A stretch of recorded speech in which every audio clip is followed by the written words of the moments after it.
Nung nakaraang araw ay tinanong ko kung pinanood niya yung ibang laro ng Pangulo. Ang sabi po sa atin,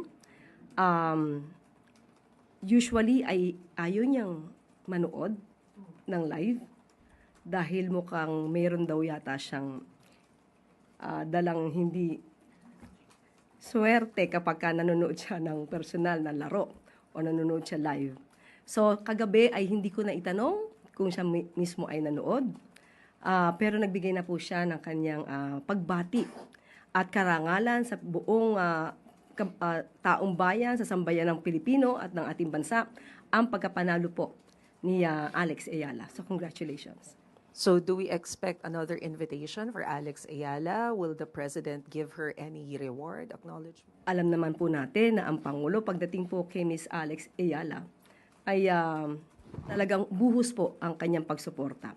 Sa ngayon po ay hindi pa napag-uusapan kung iimbitahin muli, pero alam natin na sobrang maligaya po ang Pangulo sa pagkapanalo po ni Ms. Alex Ayala.